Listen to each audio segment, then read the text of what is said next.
If you have been watching the videos on my channel regularly, you would know that I've been talking about leadership and how to kind of set an agenda and ensure and encourage your teams to help fulfill that agenda that you set out to them. And in all of those videos, I've mentioned that not to micromanage and let your teams and the people who are expert in specific area, let them carry on with their job. Challenge that I find is that many people are not sure A, what to delegate, and B, once they have delegated, how to ensure that the work they have delegated will be completed on time and will be completed to an acceptable standard. So in today's video, I'm going to look at that challenge. We will look at and see how can you identify what to delegate, and then once you have delegated, how can you ensure the quality of the work that you have delegated, that it will be completed to a certain acceptable standard. So stay with me while I talk through these few things which will help you, and I will discuss the gate system which I have just kind of made up for this video to help relay the concepts easily, and I'll discuss the gate system. How can that help you identify those delegation tasks easily? Hello. I'm Zeeshan and I work with CIOs and senior business leaders to help transform their IT operations, and I frequently make videos to discuss various topics related to IT strategy, leadership, people development, anything that a senior leader within an IT organization would need. And then in this video, I'm going to discuss about how to effectively delegate. So let's get started with that. The first question that we need to look at is what to delegate. How do we identify that what can we delegate? Essentially speaking, you as a leader should not be involved in the day-to-day tasks of how the job gets done. What you should be ensuring is that your team is able to accomplish their roles without you having to kind of intervene at every single point and be involved in the BAU, business as usual activities. And you need to be focusing upon communication, setting the long-term strategy, development of capability within your organization, and removing any hurdles which are stopping your team and your people doing or carrying out their job properly. So these are the four things. Anything other than these four things, you can effectively delegate. It may not happen the first day, but you need to start thinking about how can you move anything which involves day-to-day running and put a process around that so it gets done without you being always there, because that means if you're not doing that, you can't focus upon the things that really need your attention, which is a capability development, communication, removing hurdles for your team, and then setting the long-term strategy and agenda. So when the question comes, what can you delegate? Anything that doesn't fall within these four areas, you should start looking to delegate. And if you don't delegate that now, start working slowly to build it up to a point that the work gets done without you from a normal day-to-day running perspectives, and you remain only as an escalation and a strategy point of view where you can guide your team and help them achieve their tasks and goals. Now that we have decided what to delegate, let's look at how to delegate. So as I mentioned earlier, I'm going to be discussing the GATE system, which essentially stands for goals, action, timeline, and then evaluate.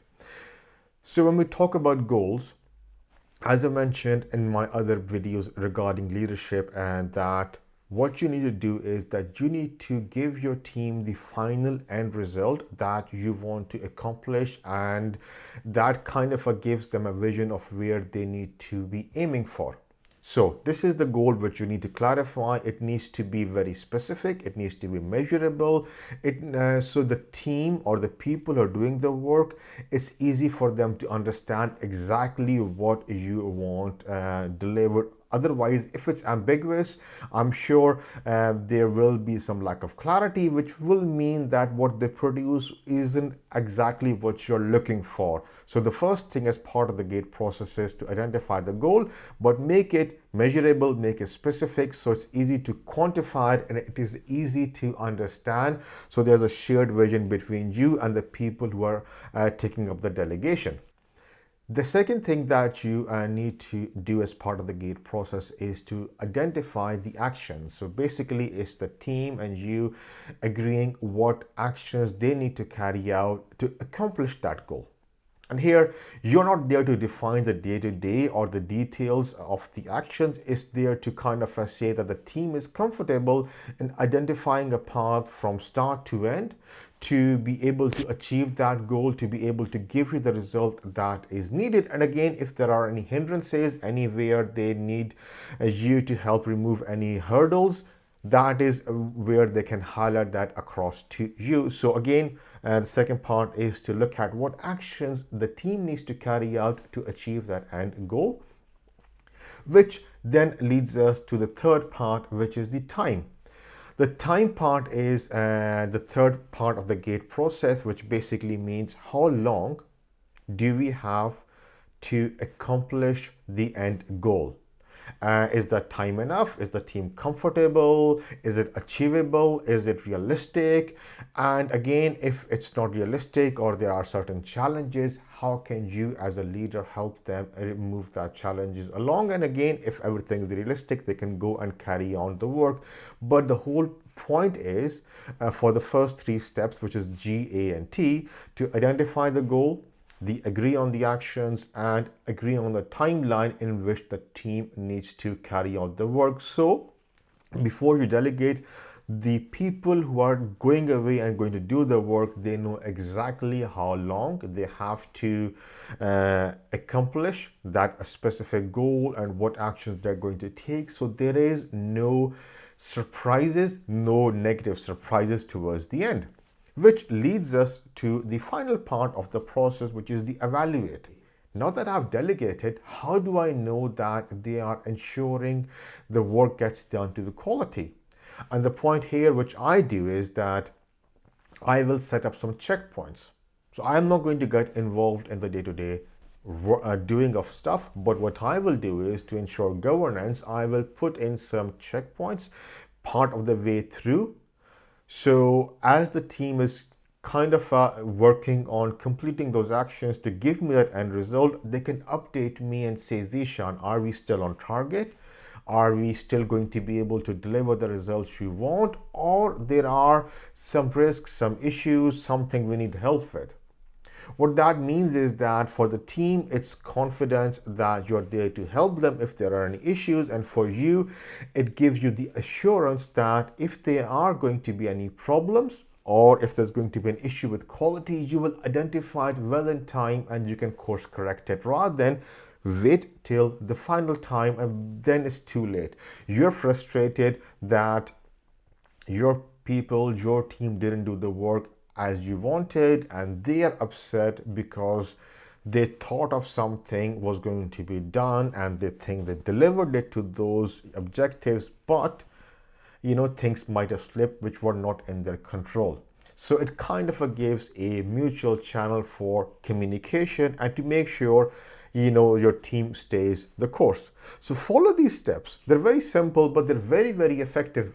And if you apply them effectively, I can guarantee you that the delegation will work very, nicely, and you will slowly start to build up trust. Because if you have not been delegating, both you and the people you're delegating to need to develop that trust. And once this trust starts developing, you can improve, you can basically evolve the process where you can start delegating more and more. You can step away from this and you will then have time to focus on those strategic things, those long-term things which will help you and your team and your organization in the longer term, which is what you should be doing as a leader anyway. Now, this is my gate process which I follow. What do you think? What are your challenges? Leave a comment and let me know that what are the challenges that you face with delegation. If there's something I haven't touched upon, maybe we can discuss it. Would love to hear back from you. And if you haven't already subscribed to my channel and you like this video, I would really appreciate if you share it across with other people if you found it useful. Till next time, have a nice day.